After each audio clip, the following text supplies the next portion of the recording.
25 years ago, Microsoft teamed up with Dwayne "The Rock" Johnson to announce the Xbox. And it was a powerhouse with a Pentium 3 processor and cutting-edge GeForce graphics alongside a lean, mean, slimmed-down Windows-based operating system that helped to push that hardware to its absolute limit. Which got everybody asking, why can't Windows be like that on my computer? And that was back then, when Windows RAM usage idled in the megabytes. Now you're lucky if you can get it under 4 gigs. And for what? Even the venerable Start menu is morphed into a bloated React-based web app. So what, I can Bing search my file names? Hell no. The good news is, this seems to be changing. Thanks in no small part to the incredible contributions that Valve has made to Linux PC gaming, they have done what no one else could and forced Microsoft to finally address the elephant in the room. And to Microsoft's credit, they've done it with Windows Xbox mode, a lean, mean toggle that you can just flip to strip away the bloat and just focus on gaming. You don't even need a keyboard and mouse anymore to navigate. It's all controller, all the time, baby. At least in theory. In practice, Xbox mode might not be quite all it's cracked up to be. So before you fire it up and take a look, why don't we go through it together and have a look at the labs testing that our team did to see just how much bloat they managed to remove. One bit of bloat they couldn't remove is this segue to our sponsor. Boot.dev, the best way to learn to code, and the subject of the award-winning fantasy, The Coding Chronicles. For the final episode and a special additional discount code, keep a close watch during the end of this video.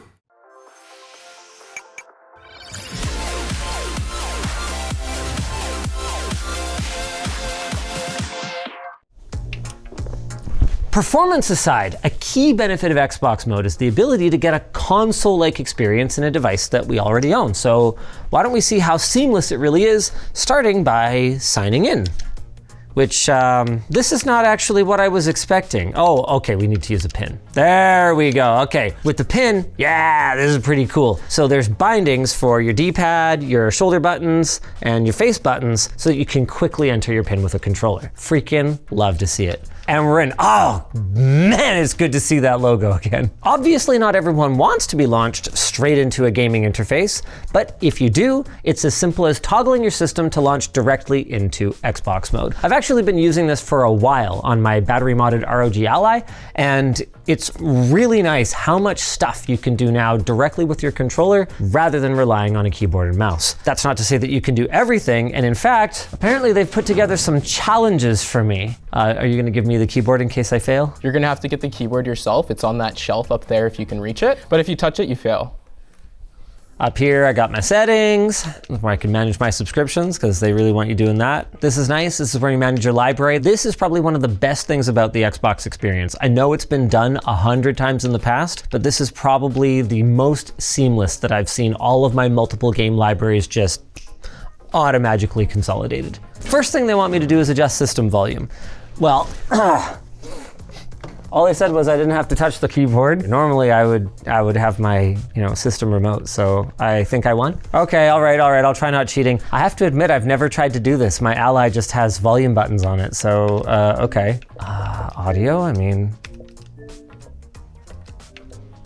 I can see the point you're trying to make. That does seem like a fairly straightforward thing, but also, I can see why it's not built in, because in almost no situation where I'm using a full screen experience would I necessarily need to adjust the volume. Then again, Steam Big Picture can do it, so. Is there a way to do it? Am I just missing it? There is a way to do it? Did they pull an Apple? Did they pull an Apple? Change system settings. Oh yeah, buddy. Oh yeah, buddy, let's go. This is not the way. That's not the way that we expected, but that works. Apparently this is not the way. Okay. Is it in the game bar? I bet it's in the game bar. Audio, boom, boom, there it is, it's in the game bar. Found not one, but two ways.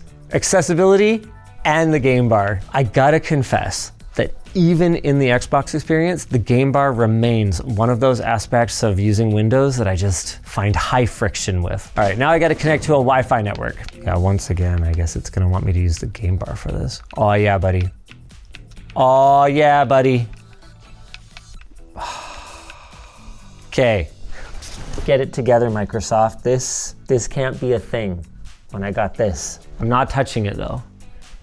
I'm gonna get close, but I'm not touching it. Can't see what I'm doing here. Oh man, where the devil's the O? Okay, here, what if I click it? Okay, there. Yeah, let's go. Oh yeah, buddy. Next challenge. Try running hardware info. I'm gonna assume that I can like add it as a game. Let's go. Play the hell out of that game. Okay, was that something you guys were expecting? Yes. Oh, more options, edit. Oh, okay.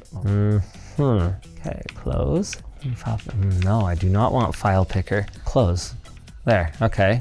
All right, I got out of that without touching the keyboard. Okay, I saw a thing here. More options, edit. This is an app, okay. Yes. No, okay, that's fine, that's fine. Close, okay. And this is possible, right? Yeah. Okay, it's possible. Apparently Microsoft is adding a joystick to mouse thing, but it hasn't rolled out to everybody. I don't know what version of this they installed. Is there like a hardware info widget or something? Remember, this is a game. What does that mean? Gamepad cursor. Oh, there it is. Oh, sick. Oh, we're flying now, but now I can do anything. I mean, yeah, that should work. I don't know, do you mean to count? Is this really not gonna work? The request is not supported. There's a way to do it inside of Xbox mode. There's a way to do it inside of Xbox mode. Bring up a keyboard, you butt. Do I really have to turn off gamepad cursor in order to get a keyboard? Stupid. Well, HW info is not in here. Oh man. Let me cook. Oh, hold on. Wait, what is this? I mean, sure, let's try that. Okay, I'm installing it. Sure. I'll install it better than you guys did, and then it will open. Launch hardware info. Here we go. Yes. Let's go. Hardware info launched. All right, next challenge. Open ltdstore.com. Well, this is going to be too easy now. Oh, shut up. Not a big fan of how I don't get a keyboard when I have this enabled, but this is still in beta. I'm sure they're figuring that out. Well, here's a clunky way to do it. Boom. And was that how you expected me to do it? Honestly, no. Your solution was pretty different from everything that Labs has done to solve these. Now let's stop doing challenges and let's see how seamless it is launching a game, starting with Cyberpunk. This is a Steam game, clearly. I think you guys just saw it launch. And this is kind of a worst case scenario because it's got like a third-party launcher thing and Steam and the Xbox experience that you have to kind of fight your way through. I can also see that they helpfully reset it back to the initial launch experience where you have to like dismiss various pop-ups and whatnot. But here we are. Oh, come on. Boom. We're in. Consider your mainframe hacked. All right, I got one more challenge. Try enabling the game bar performance overlay. Bonus point. Options. Options. Okay, here's all the metrics and everything. Microsoft, honest bit of feedback. The world does not need more iPhone-like experiences. Let's let back just be back, not goodbye everything. Home button is home button. Back button is back button. Okay, this is interesting. Well,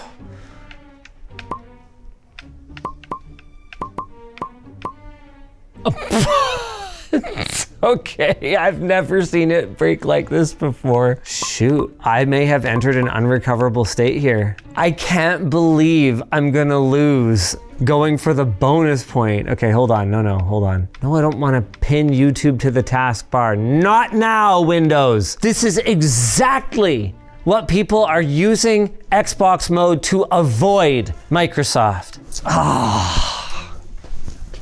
Hold on, no.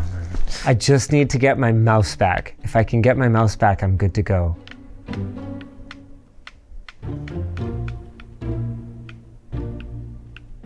Oh, I got my cursor. Okay. Apparently I was on the right path when I did this. Like, it's gotta be here. Oh, not this again. For crying out loud. We're in the performance widget. Hello? Come on. Okay, so it's pinned, it's compact. Yeah, and like... Reopen Cyberpunk? Reopen it? Wait, what the? What the crap? That's the way to do. That's crazy. So if I pin it and I have that, then it will work? It should just work. That's crazy. You know what, it doesn't matter. I think at this point we've done enough to talk about the overall experience. Seamless? No. Somewhat intuitive? Actually, other than the bugs, I would say they're mostly on the right path. For the third time now, I promise this is the last time I'm gonna mention it, they need to fix home and back functionality to be a clear home and back experience within the Xbox app. Other than that, bringing up the Xbox app interface, overall, pretty navigable. They do have to get some functionality from the non-compact mode baked into compact, but in most of these cases, I can really see where they're going with it. Keyboard pop-ups do need to be usable when you're using the cursor. Okay, there is quite a lot that needs to be addressed. But on the bright side, booting directly into Xbox mode saved us about 7 seconds of startup time. And we also found that by killing the desktop UI, on idle, we're saving some memory compared to running standard full bloat Windows with the Xbox app on top of it. Now let's see if there's anything to gain while gaming. Under my desk are two systems. The one on the left is running Xbox mode, and the one on the right is using Steam Big Picture mode on top of regular old Windows 11. We're using Forza Horizon 5 because we wanted a very mature, native Game Pass game to give Xbox mode its best possible shot. Both of our systems are running a 9600X paired with a 5060 Ti and 16 gigs of RAM. So these are exactly the kinds of mid-range but modern systems where we might expect some gains. Let's fire it up, shall we? Burp. Both are running their own overlays, so we can't really compare these, but what we can compare is the results page at the end. So, one moment please. And they're the same.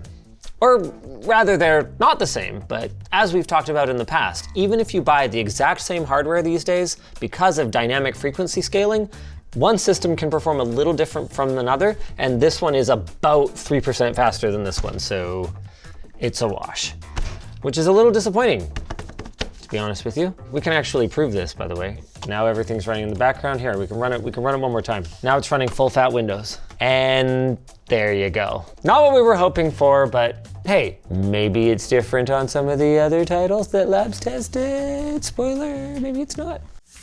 The Labs team tested at both 1080p and 1440p resolutions, and starting with F124 at ultra high preset with RT and VRS disabled, yeah, my thoughts exactly. We once again see no performance gains. And making matters worse, in exchange for this big fat zero performance gain, Labs noticed occasional issues, including window focusing problems, and even instances where F1 refused to boot in full screen mode at all. Bleh. And unfortunately, Doom the Dark Ages went no better.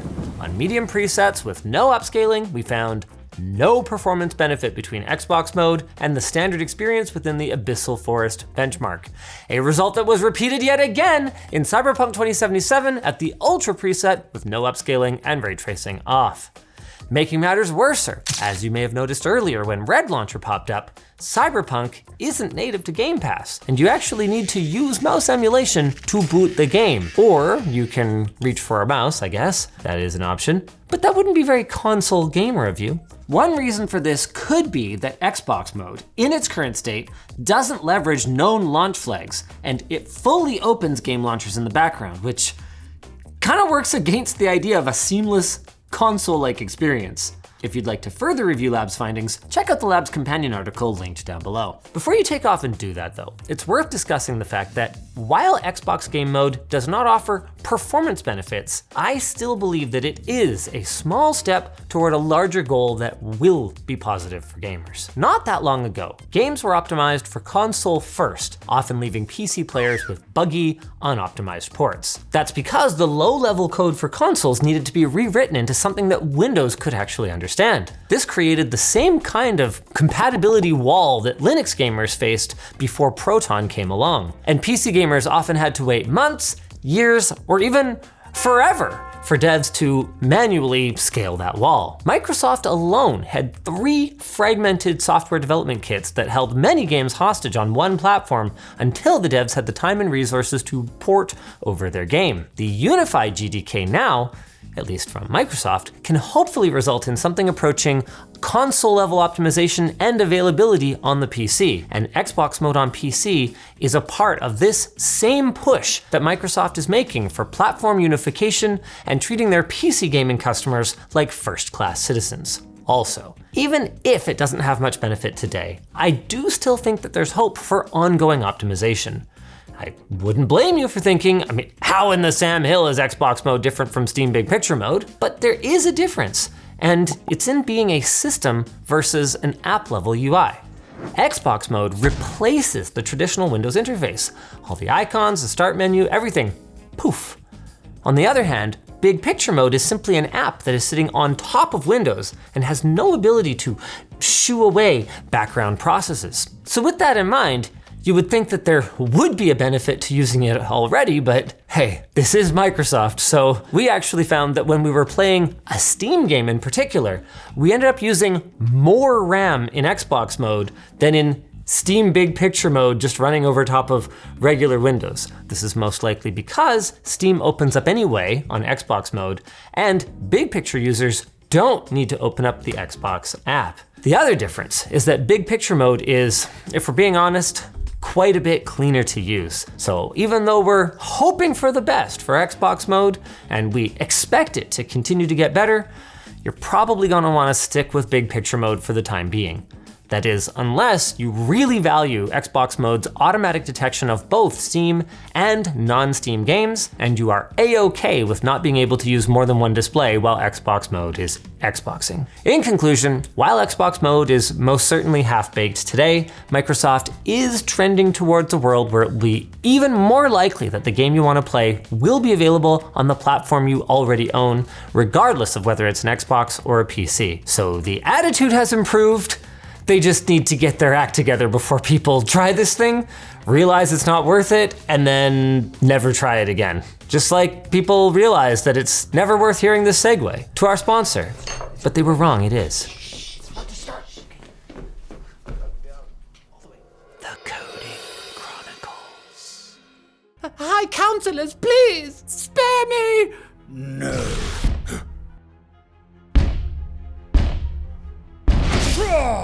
Boots, help me! And what was her crime? Spreading the lie that learning to code can be fun. Only the strong are worthy of this power. And the lucrative career it unlocks. You are mistaken, isn't that right? Yeah, learning Python seemed super hard until boot.dev made it fun. I even used it to get Boots' hat back. You defeated Gerald the Giant? Yeah, he was like pretty chill, actually. Silence! I won't have you profane these chambers with such untruisms. Learning to code is hard! And untruisms? It's a word! Larry, enough of this. Let go. No.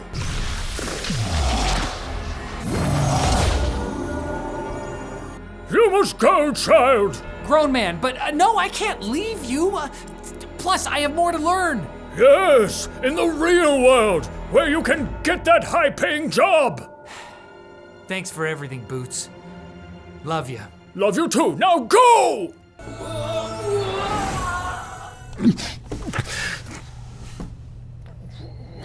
It's just a dream? What? Wait. Don't forget to click the link in the description box and use code LTT to get 25% off your first month or year with boot.dev and an additional discount using this code. Get that high-paying job! Okay, Boots. I will. If you guys enjoyed this video, why not check out the one we did recently talking about what has finally prompted Microsoft to take action, even if that action is a little slower and a little less effective than we'd like so far.